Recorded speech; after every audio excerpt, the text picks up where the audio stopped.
Welcome to this journey of one of the most disturbing cases in recorded history in the Kentucky backwoods. Before we begin, I invite you to leave a comment about where you're watching from and the exact time you heard this story. We're interested in knowing where and at what times of day or night these documented accounts arrive. The autumn of 1889 arrived early in southeastern Kentucky, painting the Cumberland Mountains in shades that seemed darker than usual that year. The leaves turned from green to amber to crimson, with an intensity that longtime residents found unsettling, as if nature itself was preparing for something ominous. In the remote hollows where civilization barely touched the ancient forests, two men prepared for what would become their final trapping season together, unaware that their names would soon be whispered in fearful tones throughout the mountain communities for generations to come. Silas Brenan, a weathered man of 43 years with hands like gnarled oak roots, had spent the better part of 2 decades reading the language of animal tracks in the Cumberland wilderness. His face bore the deep lines carved by countless seasons of exposure to mountain weather, and his pale blue eyes held the steady gaze of a man who had learned to interpret the subtle signs that meant the difference between survival and death in the unforgiving terrain of southeastern Kentucky. Born in a one-room cabin near the headwaters of the Cumberland River, Brenan had never known life beyond the boundaries of the mountain region that had shaped every aspect of his character and worldview. His partner, Josiah Caldwell, younger by a decade, but no less experienced in the ways of the deep woods, possessed an uncanny ability to predict weather patterns days in advance by observing the behavior of forest creatures. Caldwell's lean frame moved through the forest with the fluid grace of a man who had learned to step where the earth would make no sound, and his dark hair and beard gave him an almost spectral appearance when he emerged from the shadows of the ancient trees that dominated the Cumberland landscape. Unlike Brenan, Caldwell had ventured beyond the mountain boundaries in his youth, traveling as far east as Virginia and south into Tennessee, before concluding that no place compared to the isolated beauty and challenge of his native Kentucky mountains. According to county records preserved in the Whitley County Courthouse, both men were listed as residents of a settlement called Corbin Hollow, though the community consisted of fewer than 30 souls scattered across several miles of treacherous mountain terrain. The records, yellowed and brittle from decades of humidity and neglect, indicate that Brenan owned a modest cabin situated approximately 8 miles southeast of what is now the town of Corbin, while Caldwell maintained a smaller dwelling another 3 miles deeper into the forest, near the headwaters of Laurel Creek. The courthouse records also reveal that both men had established themselves as reliable providers of fur and meat to the scattered families of the region, earning reputations not only for their skill in hunting and trapping, but also for their willingness to share their knowledge with newcomers to the area and to assist neighbors during times of hardship. Brenan, in particular, was noted for his ability to locate lost livestock and missing persons, having successfully tracked and recovered numerous animals and individuals who had become disoriented in the vast wilderness that surrounded the small mountain communities. The partnership between these two men had formed naturally over the years, born of necessity and mutual respect for each other's skills in an environment that showed no mercy to the unprepared. Local folklore, preserved in the oral traditions of mountain families, suggests that Brenan and Caldwell had developed an almost supernatural ability to move through the forest without disturbing so much as a twig, earning them a reputation among both wildlife and the scattered human inhabitants of the region as men who could appear and disappear like shadows among the trees. The terrain they worked encompassed some of the most challenging and remote wilderness in southeastern Kentucky, including steep-sided hollows where sunlight rarely penetrated to the forest floor, narrow ridgelines that required expert navigation to traverse safely, and countless streams and springs that provided water for the abundant wildlife that made the region attractive to trappers. The forest itself was a mixture of ancient hardwoods, including massive oaks and chestnuts that had stood for centuries, and dense understories of rhododendron and mountain laurel that created natural barriers to travel and concealment for both animals and humans who understood how to use them effectively. They trapped primarily beaver, otter, and muskrat along the numerous waterways that threaded through the mountains, but they were also skilled in hunting the black bears, white-tailed deer, and wild turkeys that provided meat for their own sustenance and for trade with other mountain residents.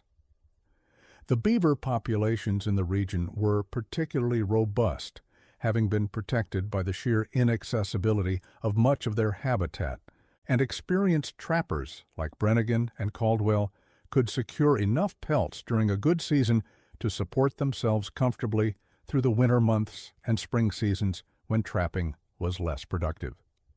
Their methods reflected generations of accumulated knowledge about the behavior of mountain wildlife, including techniques for setting traps that would not be detected by the wariest animals, strategies for approaching water sources without disturbing the natural rhythms that governed animal movement patterns, and an understanding of seasonal variations that allowed them to predict where specific species would be most abundant during different times of the year. This expertise had been developed through constant observation and experimentation, supplemented by knowledge passed down from older trappers who had worked the region before them. The two men sold their pelts to traders who made the dangerous journey into the mountains twice each year, following ancient trails that had originally been carved by buffalo and later used by Native American hunting parties before being adopted by the earliest European settlers in the region. These trading expeditions represented the primary connection between the mountain communities and the broader economic systems of Kentucky and neighboring states, bringing news from distant towns and cities along with manufactured goods that could not be produced in the isolated mountain settlements. But the autumn of 1889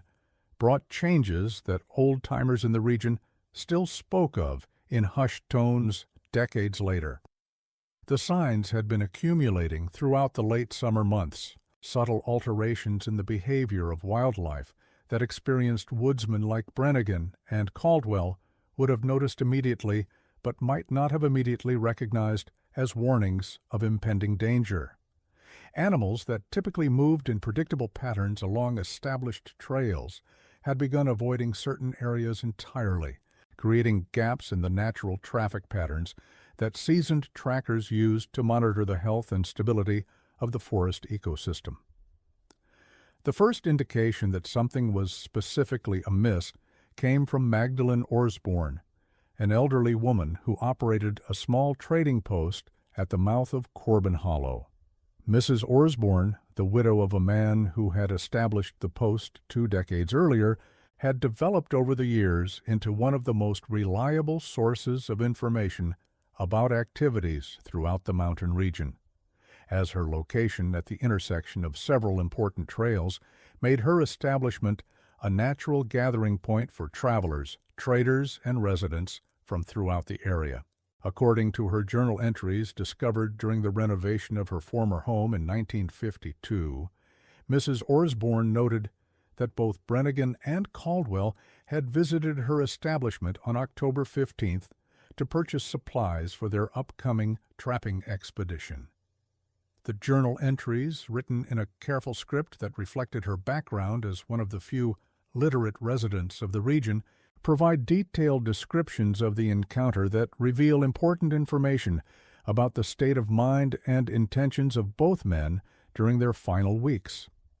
What troubled Mrs. Osborne was not their presence, which was expected given their established routine of provisioning themselves before extended expeditions, but rather their apparent agitation and the unusual nature of their purchases. The journal describes both men as appearing more serious than usual, and notes that they spent considerable time discussing their plans in hushed tones that suggested they were concerned about being overheard by other customers in the trading post. Instead of their typical supplies of salt, flour, cornmeal, coffee, and other basic provisions that sustained them during extended periods in the wilderness, the two men requested items that seemed strange for a routine trapping expedition.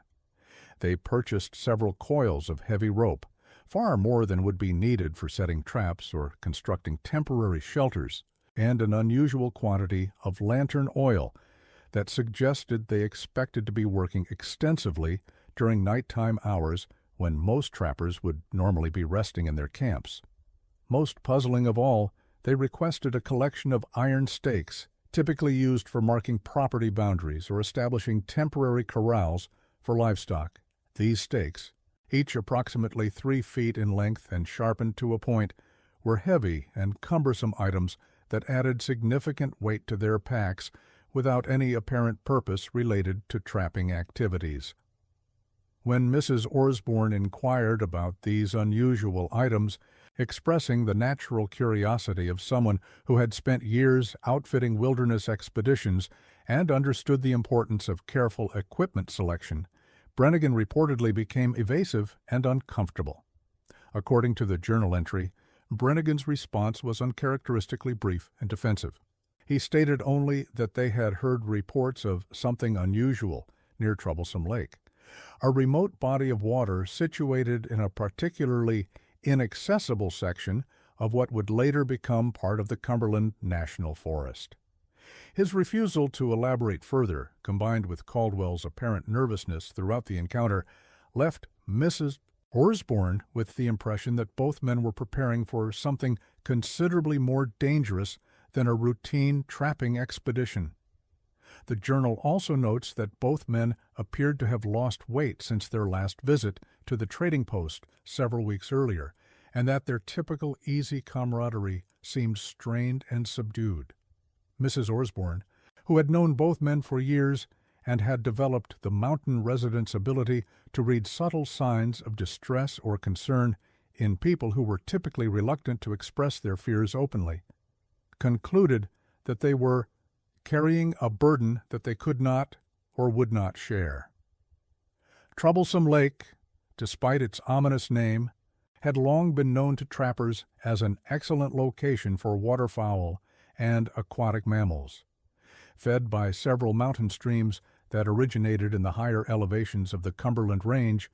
the lake maintained a consistent water level throughout most seasons and provided abundant wildlife for those willing to make the treacherous journey to its shores. The lake's dark waters reflected the surrounding forest like black glass, creating an atmosphere of primeval beauty that had attracted hunters and trappers for generations. The lake's name, according to local historians who had researched the origins of place names throughout the region, derived not from any supernatural associations, but rather from the challenging terrain that surrounded it. The approach to the lake required navigating a series of steep limestone cliffs, dense stands of rhododendron that grew to heights of 15 feet or more, and treacherous stretches of boggy ground that could trap unwary travelers or pack animals.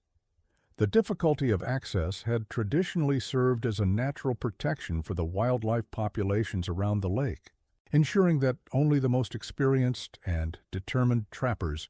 would attempt to work the area. The surrounding forest was dominated by ancient trees that had never been touched by logging operations, creating a cathedral-like atmosphere where massive trunks rose to heights of over 100 feet before spreading into a canopy so dense that sunlight rarely reached the forest floor, even during the brightest summer days. This perpetual twilight, combined with the silence that seemed to pervade the area, gave Troublesome Lake and its surroundings an otherworldly quality that had inspired numerous stories and legends among the mountain communities. The Journal of Reverend Cornelius Whitfield, pastor of the Pine Mountain Baptist Church and one of the few educated men in the region, provides additional insight into the events preceding the trappers' final expedition. Reverend Whitfield, who ministered to the scattered communities throughout southeastern Kentucky, had established himself as a trusted counselor and confidant to many residents who found it difficult to discuss their concerns with neighbors and family members in the close-knit but sometimes judgmental atmosphere of mountain communities.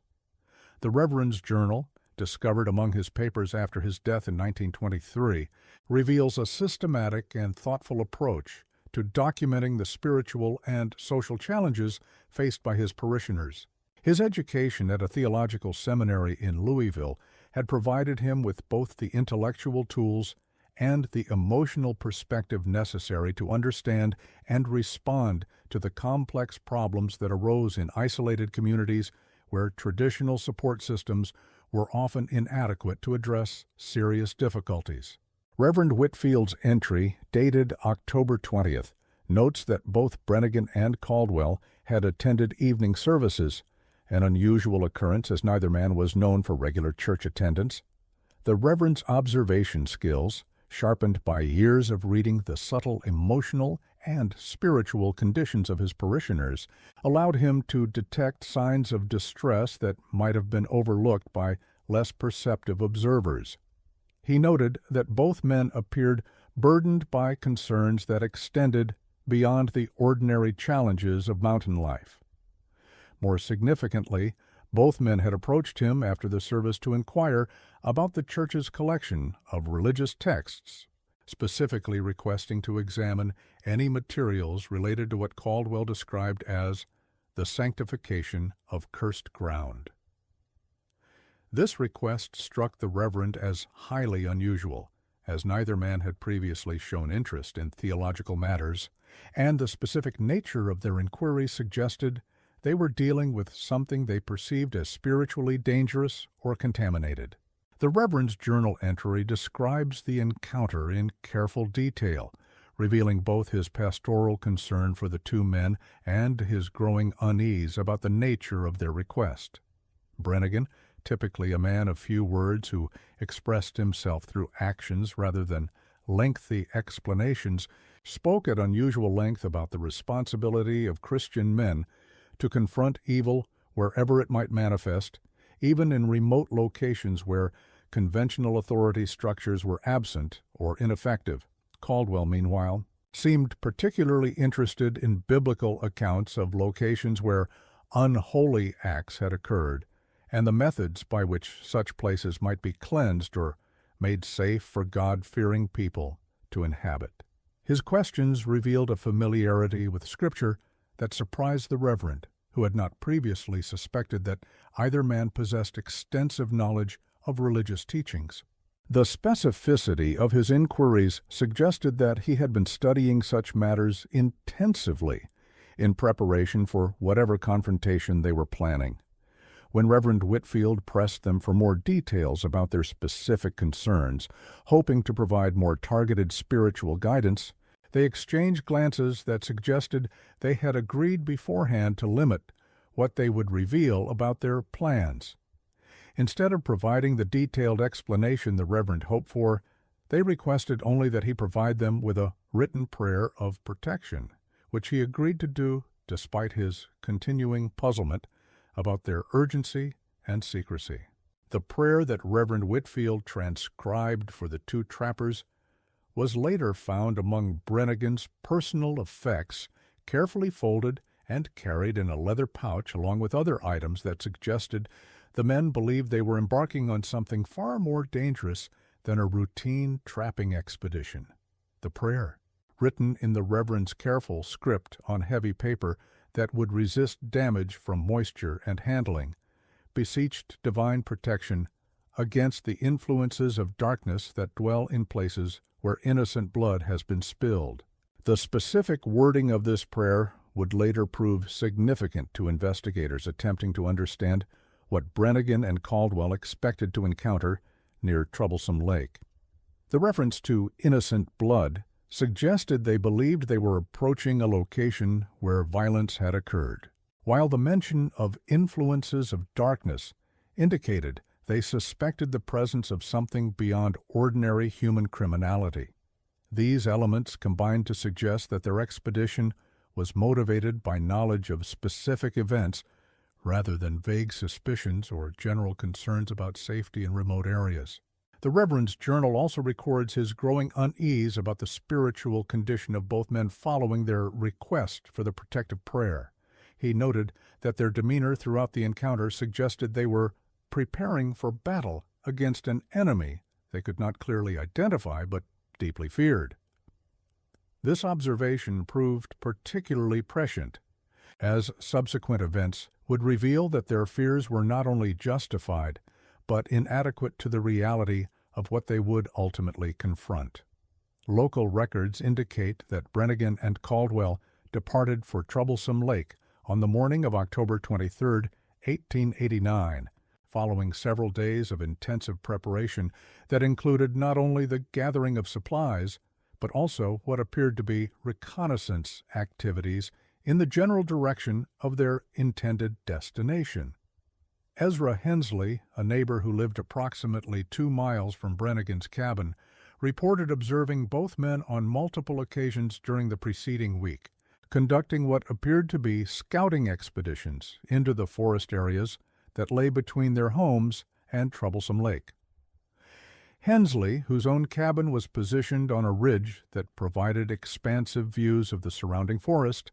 had developed the habit of monitoring movement in his area as a matter of personal security and general interest in the activities of his neighbors. His observations, recorded in a diary that was discovered among his family's papers in 1943, provide valuable insights into the final preparations and apparent state of mind of both trappers during their last week in the mountain communities.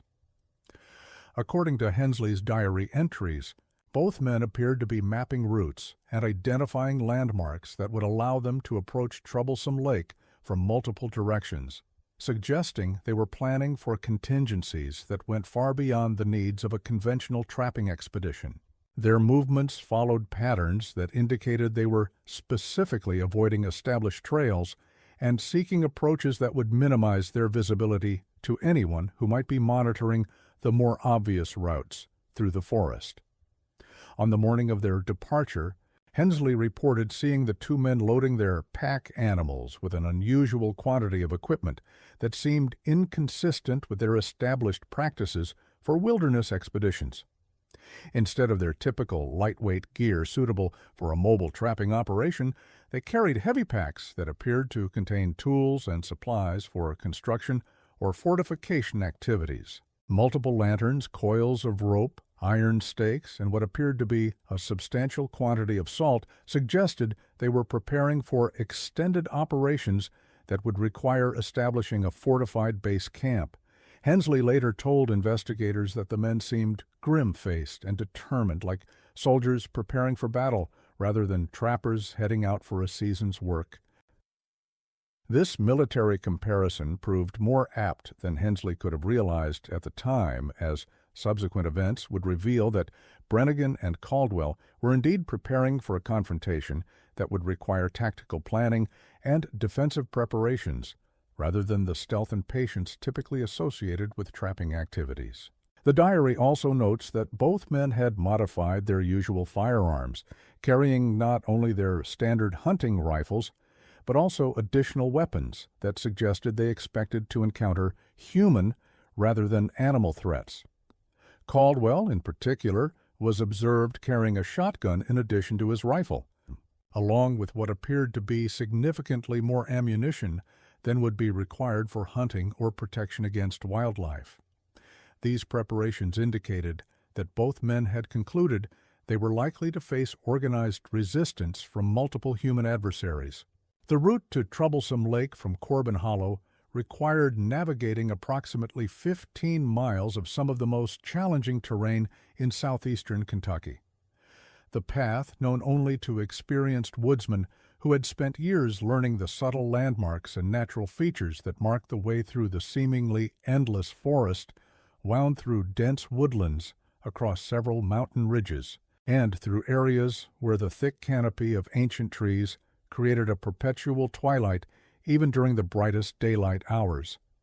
The journey typically required 2 days for travelers carrying the heavy loads that Brenan and Caldwell had assembled for their expedition, with most choosing to establish an overnight camp near the headwaters of Rockcastle River before continuing to the lake. This camping location, known to local trappers as Halfway Rock for its position roughly midway between the settled areas and the lake, provided access to fresh water and relatively level ground for establishing temporary camps while remaining concealed from casual observation by anyone who might be monitoring traffic toward the lake. The terrain between Halfway Rock and Troublesome Lake presented particular challenges that had historically limited access to the area and contributed to its reputation as a location that only the most experienced woodsman would attempt to reach.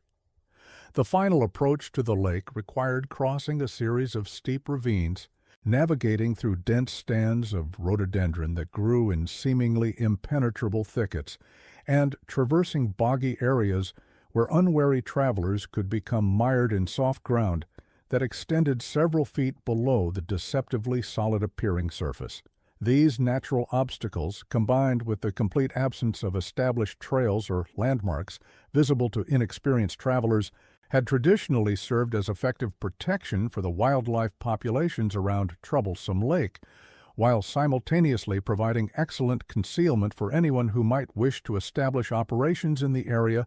without detection by casual visitors or official authorities. The isolation that made the lake attractive to trappers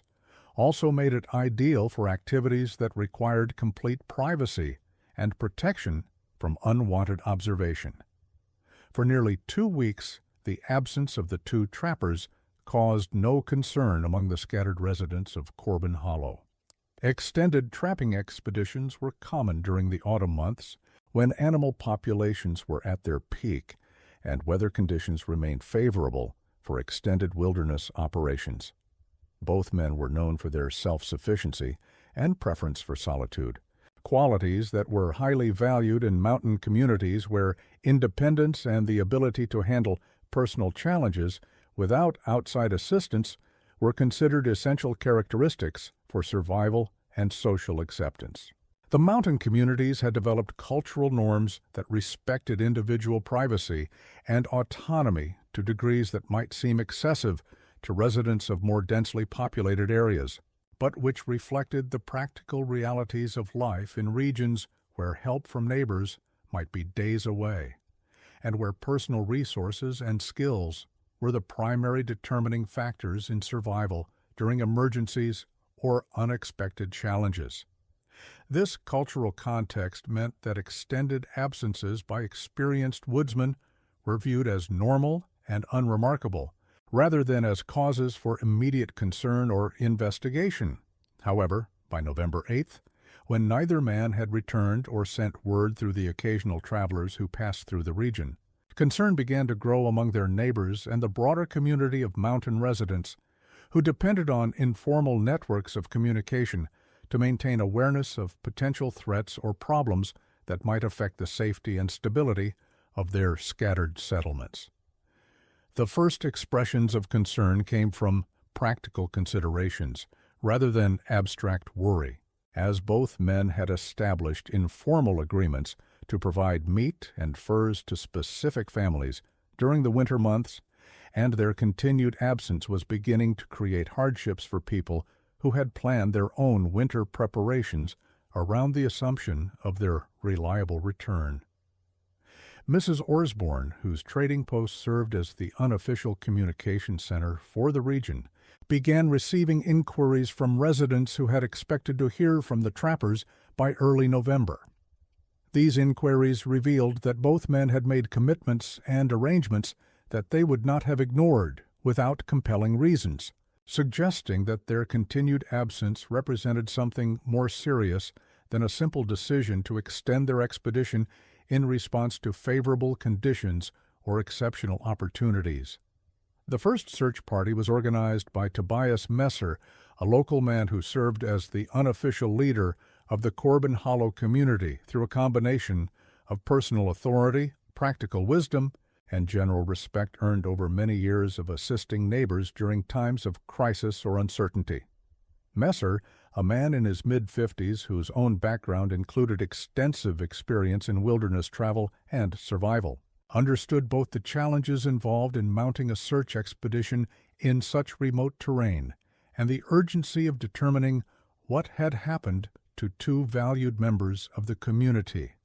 Messer's approach to organizing the search reflected the practical wisdom and careful planning that characterized mountain communities' responses to potential emergencies. Rather than rushing immediately into the wilderness with whatever volunteers could be quickly assembled, he spent several days gathering information about Brenan and Caldwell's plans, equipment, and intended routes, consulting with other experienced woodsmen about the best strategies for conducting an effective search, and ensuring that the search party itself would be properly equipped and prepared for the challenges they would face. The search party that finally departed for Troublesome Lake consisted of 4 men in addition to Messer himself, each selected for specific skills and experience that would contribute to the effectiveness and safety of the expedition. The party included men with expertise in tracking, wilderness survival, medical treatment of injuries, and the specialized knowledge of the terrain around Troublesome Lake that would be essential for conducting a thorough search of an area that encompassed several square miles of extremely difficult forest terrain. Messer, accompanied by Jeremiah Stanton, Nathaniel Dobbs, and Ezekiel Crowley, followed the known route to Troublesome Lake, expecting to find the trappers either engaged in their work or perhaps delayed by weather, injury, or mechanical problems with their equipment that had prevented their planned return to the mountain communities. The search party carried supplies for an extended expedition, as they understood that a thorough search of the area around the lake might require several days, and that they needed to be prepared for various contingencies, including the possibility of finding injured men who would require assistance returning to civilization. What they discovered when they reached the lake on November 11th would haunt them for the remainder of their lives and fundamentally alter their understanding of the dangers that could exist in even the most remote and apparently peaceful wilderness areas. The scene they encountered at Troublesome Lake challenged their expectations and forced them to confront possibilities that their previous experience had not prepared them to understand or accept. The search party's official report, filed with the county sheriff and preserved in the courthouse records, provides a matter-of-fact account of their findings that adheres to the formal language and objective tone required for legal documents, while carefully avoiding speculation or interpretation of the evidence they discovered. However, the controlled language of the official report conceals the emotional impact of their discoveries and the growing sense of unease that pervaded the search party as they attempted to make sense of what they found at the lake. At the southern shore of Troublesome Lake, in an area that provided easy access to the water while remaining partially concealed from observation by anyone approaching from other directions, they discovered the trappers' campsite, apparently abandoned, but showing no signs of struggle, violence, or hasty departure. The campsite was arranged with the methodical precision that both men were known for, with equipment and supplies organized in ways that suggested normal routines rather than emergency responses or unexpected departures. Both men's personal belongings remained neatly arranged around the campsite, including their firearms, ammunition, and the majority of their food supplies. The presence of valuable items that would never have been intentionally abandoned, combined with the orderly arrangement of the campsite, immediately ruled out robbery or casual violence as explanations for their absence. More puzzling still, their traps had been set along the shoreline and appeared to have been checked recently, as evidenced by fresh beaver carcasses hanging from nearby trees in positions that indicated recent and careful processing. The condition of the camp suggested that both men had been present and engaged in normal trapping activities within the very recent past, possibly within the previous 24 to 48 hours. Cooking utensils showed evidence of recent use, and the fire pit contained cold ashes that appeared to be no more than 2 days old. Personal items were arranged in ways that suggested the men had expected to return, with clothing and equipment positioned for easy access rather than stored for extended absence. What troubled the search party most were the tracks leading away from the campsite. Both men's distinctive footprints, clearly identifiable to their neighbors who had known them for years and had frequently observed their characteristic walking patterns, led directly from their camp toward the edge of the lake. The tracks followed a route that suggested calm, deliberate movement rather than flight, pursuit, or response to any form of immediate threat. The footprints continued across a narrow strip of muddy shoreline and then, according to the report, disappeared at the water's edge as if the men had simply walked into the lake and vanished beneath the surface. The search party found no evidence of struggle, no signs that the men had been forced or coerced into entering the water, and no indication that they had attempted to resist or escape from any form of pursuit. Tobias Messer's private journal, discovered among his family's papers in 1948, provides additional details that were omitted from the official report, revealing the emotional impact of the investigation on the search party and the specific observations that challenged their initial assumptions about what might have happened to the missing trappers. Messer's account reflects the perspective of an experienced woodsman confronting evidence that defied his understanding of normal human behavior and wilderness survival. According to Messer's private account, the search party spent several hours examining the scene before reaching their official conclusions, carefully documenting every detail that might provide insight into the trappers' fate, and methodically searching for alternative explanations for their disappearance. However, Messer notes several disturbing observations that seem to contradict the theory that the men had drowned accidentally or committed suicide by walking into the lake. The tracks leading to the water's edge showed no signs of hurry, distress, or unusual behavior. Both men appeared to have walked calmly and deliberately toward the lake, their stride normal and measured, with no evidence of stumbling, running, or other indicators of emotional distress or physical impairment. This pattern of movement was inconsistent with either accidental drowning or suicide, as both scenarios would typically involve some evidence of altered mental states or responses to immediate threats. More significantly, the depth of their footprints suggested they were not carrying the heavy packs that should have been with them on such an expedition. The search party had found their equipment and supplies at the campsite, but the shallow impressions left by their boots indicated they had been traveling light when they approached the water, as if they had deliberately left their gear behind before making their final journey to the lake.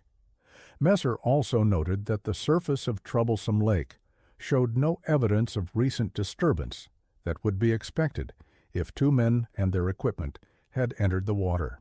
On a body of water that size, in an area protected from wind by surrounding mountains, any significant disturbance would have been visible as disturbed sediment, displaced vegetation, or debris along the shoreline for several days after the event.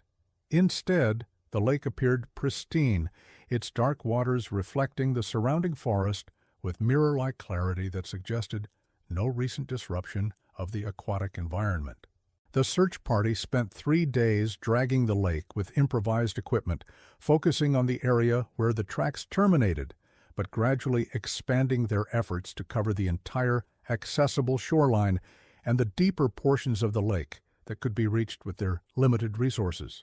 Troublesome Lake, while isolated, was not particularly deep near its shores, with most areas ranging from 6 to 12 feet in depth, making it feasible for experienced men to conduct a reasonably thorough search for bodies or equipment. The men conducting the search were experienced in water recovery operations, having assisted in similar efforts throughout the region over the years when hunters, trappers, or other wilderness travelers had been reported missing in areas that included rivers, ponds, or other bodies of water. Their techniques, while primitive by modern standards, were effective for the conditions and resources available, and they possessed the knowledge and persistence necessary to conduct as thorough a search as was practically possible, given their circumstances. Despite their thorough efforts, which included systematic dragging of the lake bottom with ropes and hooks, careful examination of all shoreline areas for evidence of bodies or equipment washing ashore, and exploration of inlet and outlet streams that might have carried remains away from the immediate lake area, they recovered no bodies, no equipment, and no evidence whatsoever that anyone had entered the water or drowned in the lake. The failure to discover any trace of the missing men in the lake forced the search party to consider alternative explanations for their disappearance, but each possibility they examined seemed to contradict some aspect of the evidence they had discovered. The orderly condition of the campsite ruled out sudden departure in response to threats or emergencies. The presence of valuable possessions excluded robbery as a motive.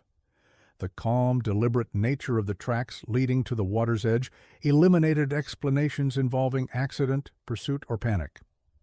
During their search, the party made another discovery that was noted in Messer's private journal, but omitted from the official report due to concerns about how such information might be interpreted by authorities or community members who were not familiar with the specific circumstances of the case. Approximately 100 yards from the lake's edge, hidden beneath a fallen log in an area that would not be visible to casual visitors but could be found by anyone conducting a systematic search of the area, they found what appeared to be a hastily constructed cairn of stones. The arrangement was clearly artificial, with rocks carefully balanced in a pattern that suggested deliberate construction rather than natural formation caused by geological processes, animal activity, or chance accumulation of debris. The stones had been selected for specific sizes and shapes, then arranged in a configuration that created a stable structure capable of withstanding weather and minor disturbances,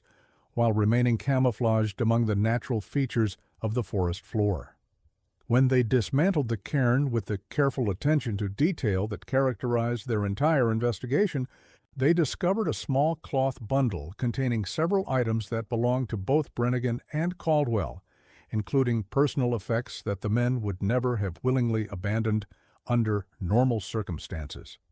The bundle had been wrapped in oiled cloth to protect its contents from moisture and decay, suggesting that whoever had placed it there intended for it to be preserved for potential future discovery. Among these items was Brennan's pocket watch, a substantial silver timepiece inherited from his father and known throughout the community to be his most prized possession. The watch represented not only significant monetary value, but also deep sentimental importance, as it was one of the few tangible connections Brenan maintained to his family history and personal identity. The timepiece had stopped at exactly 3:47,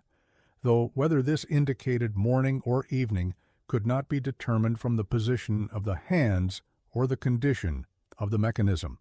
Also in the bundle were Caldwell's pipe, a carved briar instrument that he had used daily for more than a decade and that had become as much a part of his personal identity as his clothing or tools, several coins representing a substantial portion of the cash that both men typically carried during wilderness expeditions, and most puzzling of all, the written prayer that Reverend Whitfield had provided to them before their departure. The prayer had been deliberately torn into small pieces, then carefully reassembled and tied with a length of fishing line in a manner that suggested both destruction and preservation, as if someone had wanted to damage the document while ensuring that its content remained readable. The careful reassembly required time, patience, and fine motor control that seemed inconsistent with actions performed under stress or in response to immediate threats. Messer's journal describes the discovery of the cairn as deeply unsettling,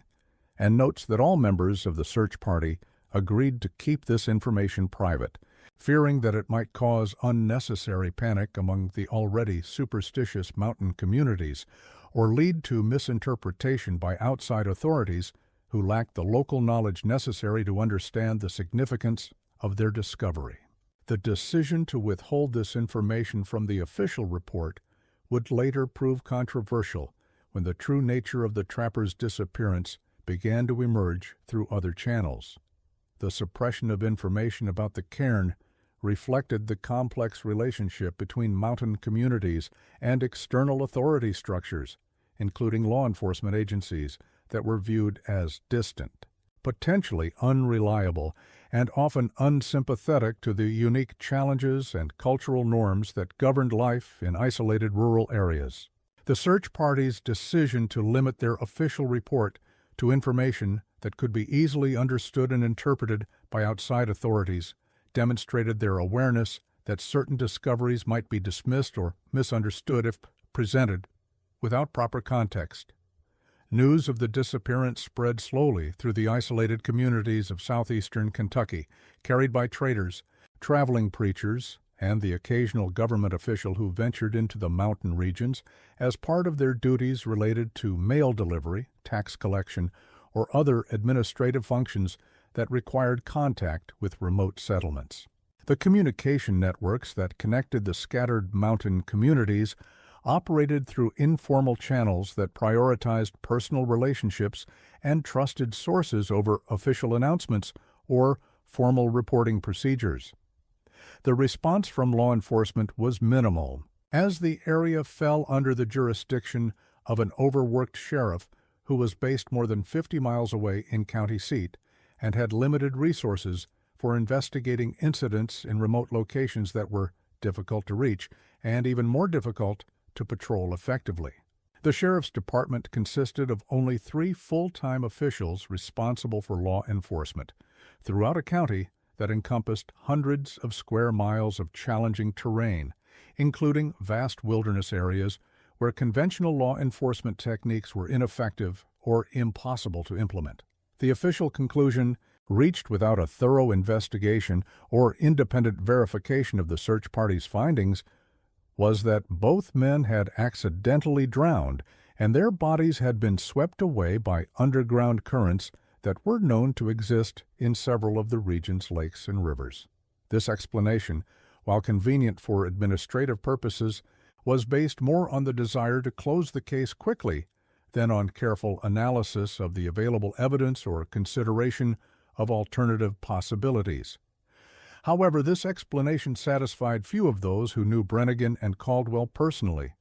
or who possessed detailed knowledge of the conditions at Troublesome Lake. Both men were accomplished swimmers who had grown up around mountain waters and would have been unlikely to venture onto thin ice, take unnecessary risks around unfamiliar water, or fail to exercise the caution that had kept them safe during decades of wilderness travel. Moreover, the calm conditions at the time of their disappearance, combined with the shallow depth of the lake near its shores, made any sort of drowning accident even more improbable.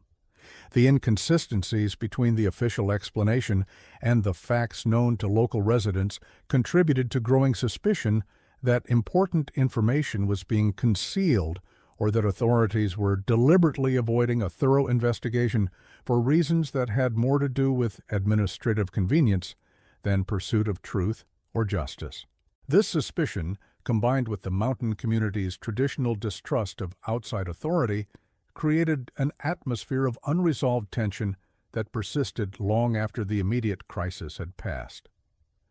As winter settled over the Cumberland Mountains, bringing the heavy snows and bitter cold that effectively isolated the mountain communities from the outside world for months at a time, the mystery of the 2 missing trappers became part of the oral tradition of the region, joining other tales of unexplained disappearances and strange occurrences that mountain communities had passed down through generations as both entertainment and warning for future residents. However, unlike many such stories that grew more fantastical with each telling, acquiring supernatural elements and dramatic embellishments that transformed factual accounts into folklore, the story of Brenan and Caldwell remained remarkably consistent across different sources and communities, suggesting that witnesses were reporting actual events rather than embellished tales designed to entertain or frighten listeners. The consistency of these accounts across multiple communities and independent witnesses provided compelling evidence that something significant and disturbing had indeed occurred at Troublesome Lake, even if the exact nature of that event remained unclear. The preservation of specific details, including names, dates, locations, and descriptions of physical evidence, demonstrated the kind of careful attention to factual accuracy that characterized the mountain community's approach to preserving important information for future reference. The first indication that there might be more to the disappearance than simple accident or misadventure came in the spring of 1890, when Jeremiah Osborne, the son of the trading post operator, reported seeing smoke rising from the direction of Troublesome Lake during a hunting expedition that had taken him into the remote areas east of Corbin Hollow. Osborne, an experienced woodsman in his own right who had inherited his family's intimate knowledge of the regional geography, recognized that the smoke was too consistent and controlled to be the result of a lightning strike, spontaneous forest fire, or other natural phenomenon. The smoke appeared to be rising from a specific location near the lake, maintaining a steady column that suggested a deliberately maintained fire, rather than the irregular patterns that would characterize accidental blazes or natural combustion of forest debris. The consistency of the smoke, combined with its location in an area where no legitimate activity should have been taking place, indicated ongoing human presence in a region that should have been completely uninhabited during that time of year. When Osborne investigated more closely, approaching the area with the caution that his mountain upbringing had taught him to exercise when encountering unexpected or potentially dangerous situations, he found no evidence of recent human activity in the immediate vicinity of the lake. The shoreline areas where he was able to search showed no signs of campsites, equipment, or other indications that anyone had been present in the area recently.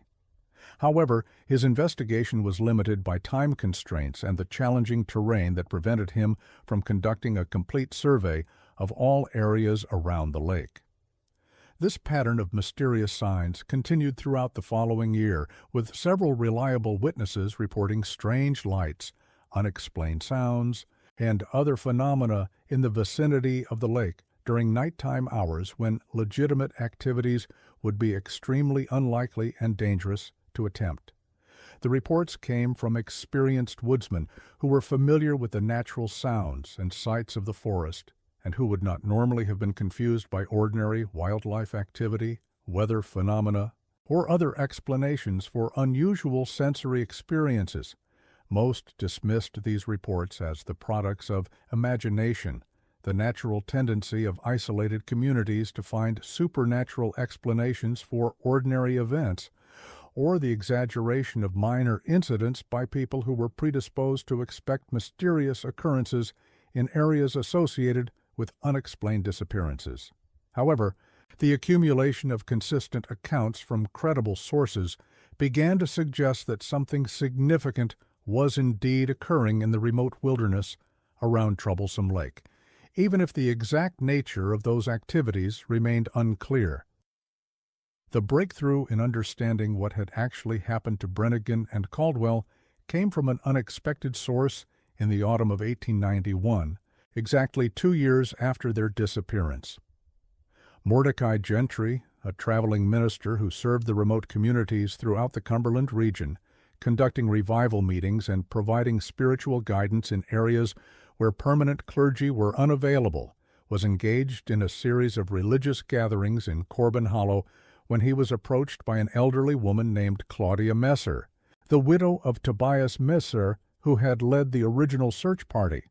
According to Reverend Gentry's detailed account, preserved in the archives of the Southern Baptist Historical Commission, Mrs. Messer appeared to be suffering from a severe illness that had progressed to the point where she believed she was dying and felt compelled to confess information that she and her late husband had concealed since the original investigation. Her approach to the traveling minister reflected the mountain community's tradition of seeking spiritual counseling from trusted religious figures when facing moral or ethical dilemmas that could not be resolved through normal social channels.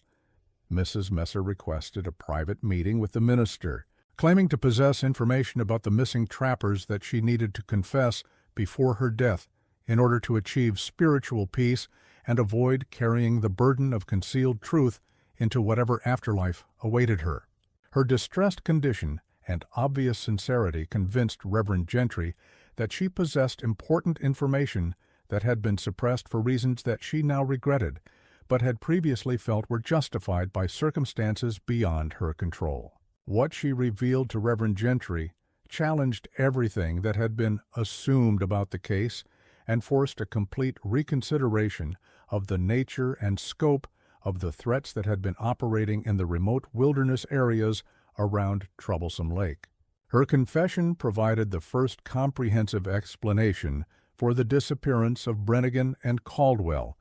while simultaneously revealing the existence of a far larger and more organized criminal operation than anyone had previously suspected. Mrs. Messer's confession, as recorded by Reverend Gentry in his official capacity as a minister authorized to receive and document such statements, began with events that had occurred several years before the disappearance of Brenan and Caldwell. According to her account, sometime in the mid-1880s, a stranger had arrived in the Corbin Hollow area, claiming to be a surveyor working for a timber company interested in purchasing mountain property for future logging operations. The man, who identified himself as Marcellus Blackwood and presented credentials that appeared legitimate to residents who had limited experience with such documents, had spent several weeks in the region, ostensibly mapping forest lands and assessing timber resources for potential commercial exploitation. His presence had been welcomed by many residents who viewed the possibility of timber sales as an opportunity for economic advancement that could improve living conditions throughout the mountain communities. Blackwood's appearance and demeanor had initially inspired confidence among the mountain residents who encountered him. He was well-dressed, articulate, and knowledgeable about forestry and surveying techniques, presenting himself as a professional representative of legitimate business interests. His willingness to pay fair prices for supplies, lodging, and local services had created a positive impression that masked his true intentions and made residents more cooperative than they might otherwise have been with strangers. However, Mrs. Messer claimed that Blackwood's true purpose was something entirely different and far more sinister than timber surveying. According to her confession, which was supported by information that her husband had gathered during his investigation of the missing trappers, the man was involved in activities that local residents gradually came to suspect, but were too frightened to report to outside authorities due to a combination of threats, bribery, and manipulation. These activities, as described in Mrs. Messer's confession, involved the systematic targeting of isolated individuals and families for purposes that she described only as unholy experiments related to testing human endurance under extreme conditions. The vague nature of this description reflected both her own limited understanding of the specific details and her reluctance to articulate information that she found deeply disturbing and morally reprehensible. The confession indicated that Blackwood had established a remote facility near Troublesome Lake, taking advantage of the area's inaccessibility and the tendency of mountain communities to avoid interference from government authorities in matters that did not directly threaten their immediate safety and welfare. The location had been chosen specifically for its isolation, its natural barriers to casual access, and its distance from established trails or areas where legitimate activities might bring unwanted observers. Over a period of several years, according to Mrs. Messer's account, Blackwood had allegedly kidnapped or lured individuals to this facility, where they were subjected to what she described as procedures designed to break the human spirit and determine the limits of physical survival. The euphemistic language she used to describe these activities reflected the cultural constraints that prevented her from speaking more directly about subjects that were considered inappropriate for public discussion, even in the context of a formal confession. Mrs. Messer claimed that her late husband, Tobias, had discovered evidence of these activities during his search for the missing trappers, but had been threatened into silence by Blackwood and several accomplices who had been monitoring the investigation and were prepared to take action against anyone who posed a threat to their operations. The threats had been credible enough to convince a man of Tobias's experience and courage that open resistance would be futile and would only result in additional victims without achieving any meaningful progress toward justice or protection for the community. According to her account, the cairn discovered near Troublesome Lake had not been constructed by Brenan and Caldwell, as the search party had initially assumed, but rather served as a marker for the location where Blackwood disposed of personal effects taken from his victims. The deliberate placement of recognizable items from the missing trappers had been intended to support the official theory that they had drowned accidentally, providing just enough evidence to satisfy casual investigation while concealing the true nature of their fate. The confession suggested that Brenan and Caldwell had not stumbled upon Blackwood's operation by accident, but had deliberately sought it out after hearing rumors about the facility from other trappers who worked the region and had noticed unexplained disappearances, unusual activities, and other signs that something was seriously wrong in the area around Troublesome Lake. Their decision to investigate these rumors on their own rather than organizing a community response or reporting their concerns to outside authorities had made them easy targets for an operation that was prepared to deal with such threats. According to Mrs. Messer, both men had received information suggesting that several missing persons from throughout southeastern Kentucky had last been seen in the vicinity of Troublesome Lake, and they had decided to investigate these disappearances independently rather than involving others who might be endangered by such activities. Their sense of personal responsibility and their confidence in their own wilderness survival skills had led them to underestimate the scope and organization of what they were confronting.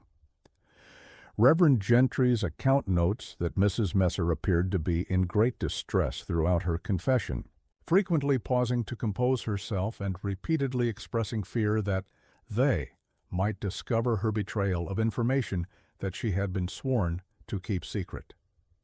Her terror seemed genuine and immediate rather than abstract, suggesting that she believed the people responsible for the original crimes remained active and posed ongoing threats to anyone who opposed them. When pressed for more specific details about Blackwood's operation, she provided information that suggested a level of organization and resources far beyond what a single individual could have maintained independently. The operation apparently included multiple structures, sophisticated logistics for moving people and supplies through remote terrain, and access to information sources that allowed the identification and targeting of suitable victims from throughout the region. According to the confession, Blackwood's facility included multiple structures hidden among the dense forest around Troublesome Lake, connected by a network of carefully concealed trails that allowed movement without detection by casual travelers or anyone conducting superficial searches of the area. The main structure was described as a large cabin built into the hillside, designed to be invisible from the lake or any of the established travel routes through the area, while providing space for the activities that were being conducted there. Additional smaller buildings served various purposes related to what Mrs. Messer consistently referred to as the experiments, though she either could not or would not provide specific details about the nature of these activities. Her reluctance to elaborate seemed to stem from both limited knowledge and profound moral revulsion that made it difficult for her to articulate information that challenged her basic assumptions about human nature and civilized behavior. The confession also revealed that Blackwood had recruited several local men to assist in his activities, using a combination of financial incentives and threats to ensure their cooperation and silence. These accomplices included individuals from various communities throughout the region, creating a network of informants who could identify potential targets, monitor the movements of anyone who might pose a threat to the operation, and provide logistical support for activities that required local knowledge and assistance. Mrs. Messer claimed that Brenan and Caldwell had been captured shortly after arriving at Troublesome Lake, not through accident or misfortune, but through careful planning by individuals who had been monitoring their movements for weeks before their expedition. The unusual supplies they had purchased before their departure, including rope, lantern oil, and iron stakes, suggested they suspected they were walking into danger but had underestimated the scope and organization of what they were confronting. The tracks leading to the lake's edge, according to Mrs. Messer's account, had been deliberately created to suggest that the men had drowned accidentally, providing evidence that would satisfy casual investigation while concealing the true nature of their capture and subsequent fate. In reality, they had been taken to Blackwood's facility, where they had joined numerous other victims in what she described as suffering beyond description before eventually succumbing to the conditions they were forced to endure. Reverend Gentry's notes indicate that he initially struggled to believe Mrs. Messer's account, which seemed to describe activities so horrific and well-organized that they defied credibility and challenged his faith in human nature and divine justice. However, her detailed knowledge of specific locations, names, and events that could be verified through other sources gradually convinced him that at least portions of her confession were accurate and that the situation was far more serious than he had initially assumed. More significantly, she provided information about the current status of Blackwood's operation that suggested it was still active and posed an ongoing threat to anyone who might venture too close to Troublesome Lake or otherwise attract the attention of the people responsible for the systematic victimization of isolated individuals throughout the region. This information forced Reverend Gentry to confront the possibility that his acceptance of Mrs. Messer's confession created moral and legal obligations that extended far beyond his normal pastoral duties. Mrs. Messer died 3 days after making her confession, leaving Reverend Gentry with the dilemma of how to respond to the information she had provided without endangering himself or other innocent people who might become involved in efforts to address the criminal activities she had described. His account describes a period of intense internal conflict as he struggled to balance his obligation to report potential criminal activity against his concerns about the safety of anyone who might attempt to investigate the remote facility. The minister's decision-making process was complicated by his awareness that the people responsible for the operation possessed detailed knowledge of the region, significant resources, and apparently effective methods for eliminating threats to their activities.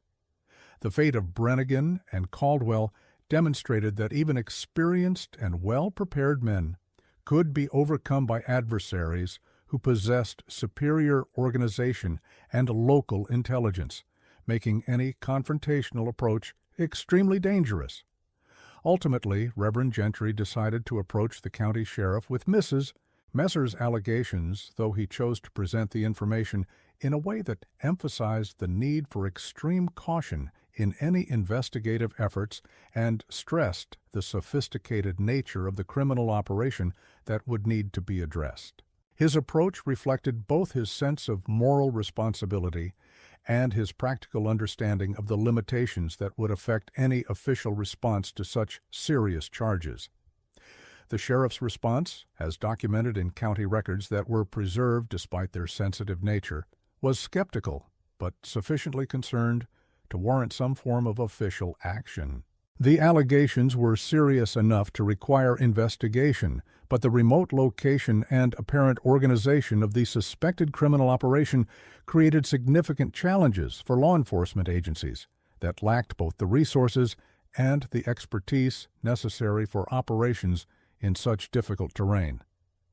In December of 1891, a carefully planned expedition was organized to investigate the Troublesome Lake area and attempt to verify Mrs. Messer's allegations about the existence of an organized criminal operation in the remote wilderness surrounding the lake. Led by Sheriff William Dalton himself and including several experienced trackers and woodsmen from outside the immediate region, the party was equipped for an extended wilderness operation and prepared for the possibility of armed resistance from any individuals they might encounter. The expedition represented a significant commitment of resources by law enforcement agencies that were chronically underfunded and overextended, reflecting the seriousness with which officials viewed Mrs. Messer's allegations, despite their inherent skepticism about claims that seemed to challenge conventional understanding of criminal activity in rural areas. The careful planning and extensive preparation demonstrated official recognition that they were potentially confronting something far more dangerous and sophisticated than typical criminal activity.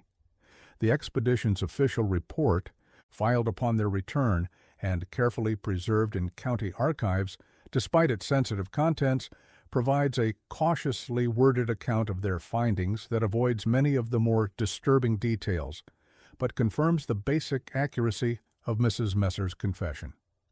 The investigators discovered clear evidence of recent human activity in several locations around Troublesome Lake, including the remains of structures that appeared to have been hastily abandoned within the previous few months. The main facility, located approximately 2 miles from the lake in a heavily wooded ravine that provided natural concealment from observation,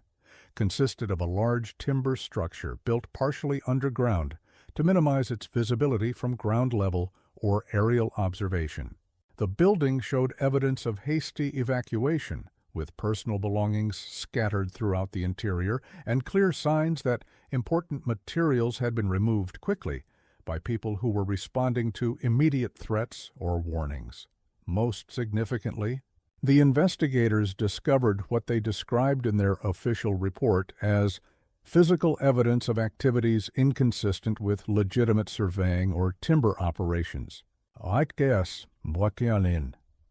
though they chose to avoid providing specific details about the nature of this evidence due to concerns about how such information might be interpreted or used by people who were not directly involved in law enforcement activities.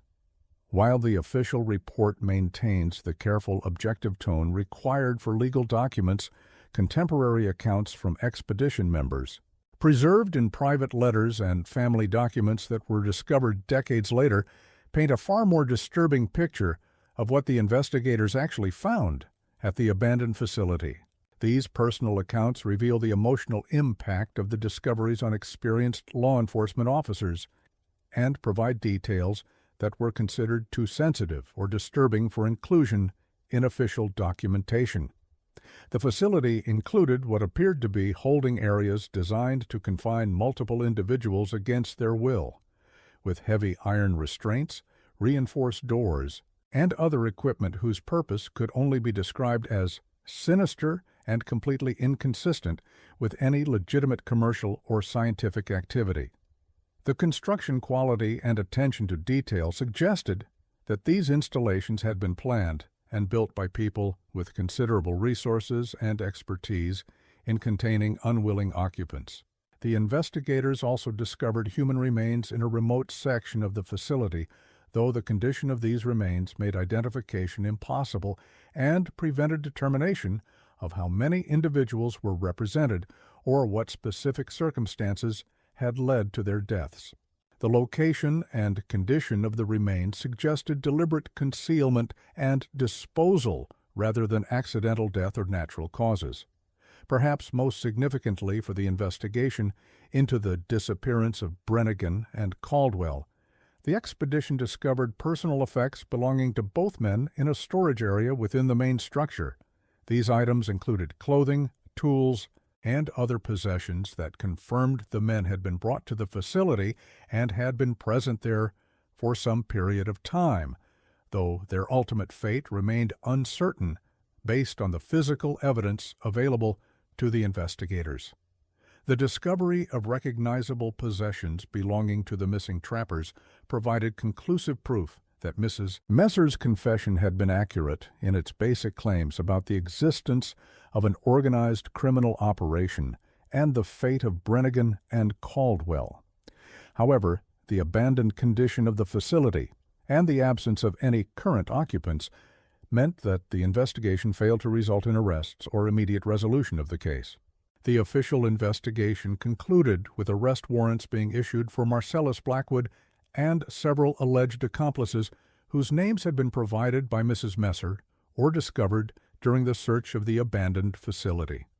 However, none of these individuals were ever apprehended, as they had apparently disappeared from the region entirely, leaving behind only the abandoned facility and its disturbing evidence of their activities.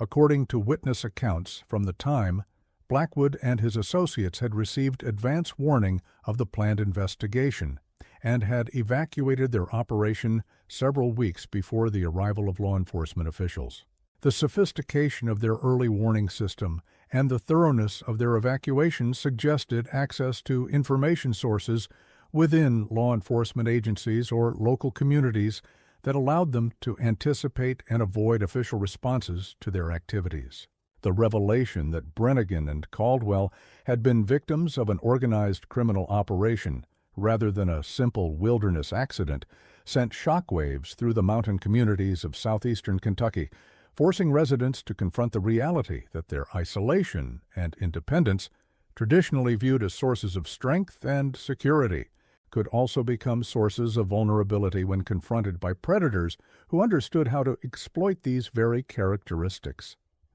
For years, families had dismissed unexplained disappearances and strange occurrences as natural hazards of mountain life, products of folklore and superstition, or the inevitable consequences of the risks associated with wilderness living. The discovery that a coordinated group had been systematically targeting isolated individuals for criminal purposes forced a fundamental reassessment of the region's recent history and a recognition that many incidents previously attributed to natural causes might actually have been the result of deliberate criminal activity. Over the following months, law enforcement officials worked with local residents to compile a comprehensive list of unexplained disappearances and suspicious incidents that had occurred in the region over the previous decade. The resulting documentation revealed a pattern of missing persons cases that, when viewed collectively, suggested Blackwood's operation had been active for considerably longer and had claimed far more victims than initially suspected.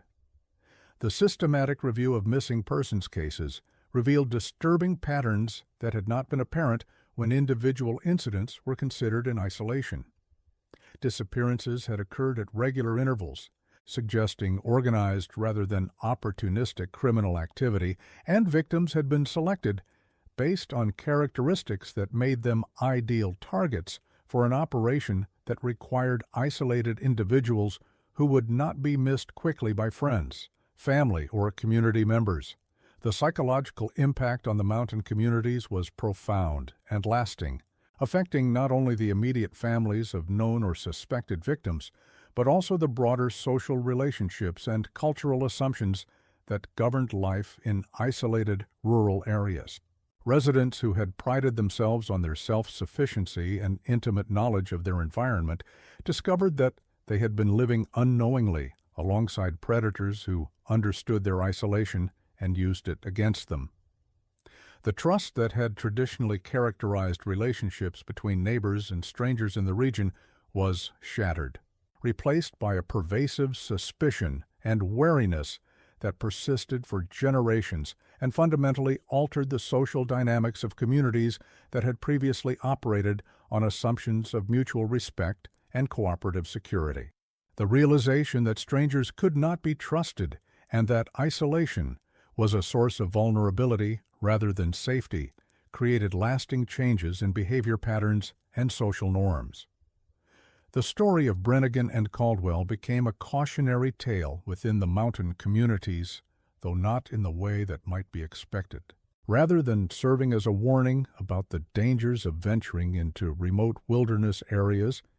it became a reminder of the importance of community vigilance and the need to question situations that seemed too good to be true or that involved strangers who claimed to offer economic opportunities or other benefits that had not been previously available. The fact that both men had attempted to investigate suspicious activities on their own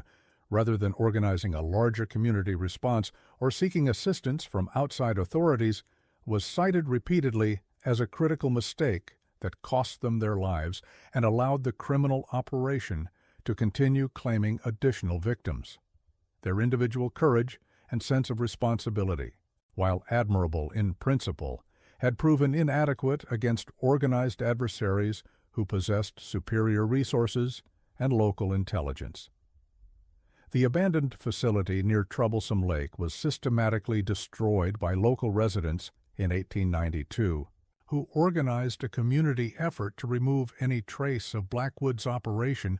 and prevent it from serving as either a monument to the horrors that had occurred there or a potential base for future criminal activities.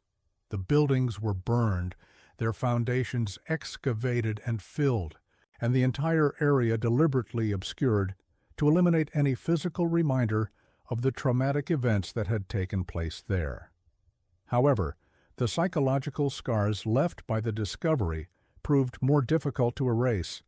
and the area around Troublesome Lake developed a reputation that effectively discouraged casual visitors or recreational use for many years after the destruction of the facility. While the lake itself remained a viable location for fishing and hunting, few people were willing to venture there alone or establish extended camps in the surrounding forest, creating a lasting association between the location and the criminal activities that had occurred there. This isolation, ironically, provided protection for the wildlife that had originally attracted trappers like Brenan and Caldwell to the region, allowing animal populations to recover from previous hunting pressure and creating a natural preserve that was maintained not by official designation, but by community reluctance to frequent an area associated with traumatic memories and ongoing fears about potential dangers. The broader law enforcement community took significant interest in the Troublesome Lake case,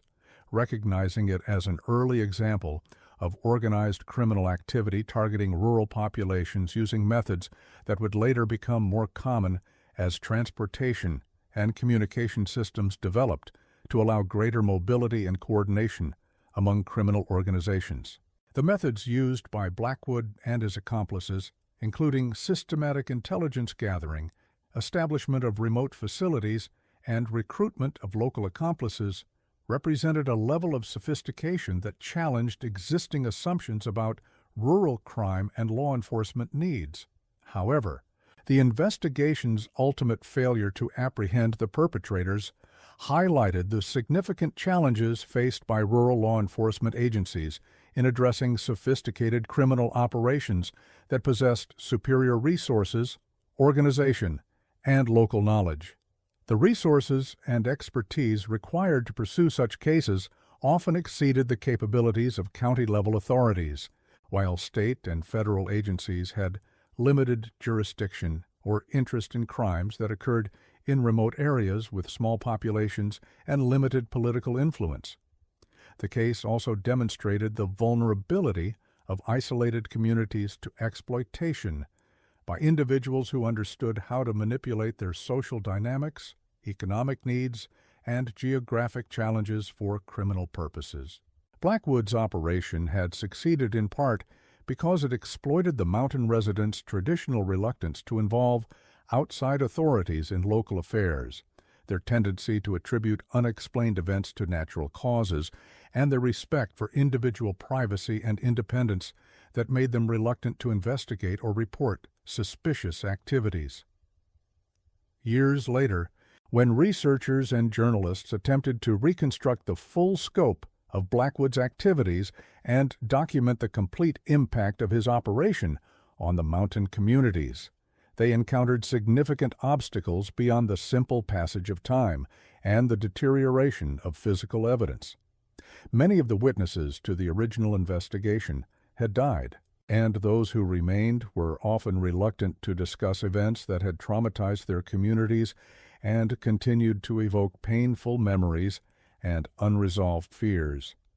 Official records had been scattered or lost as jurisdictions changed and administrative systems evolved, making it difficult to maintain comprehensive documentation of the investigation and its findings. Most significantly, the deliberate effort to destroy physical evidence and erase traces of the operation had succeeded too well, leaving investigators with limited material evidence to support the accounts preserved in private documents and oral tradition.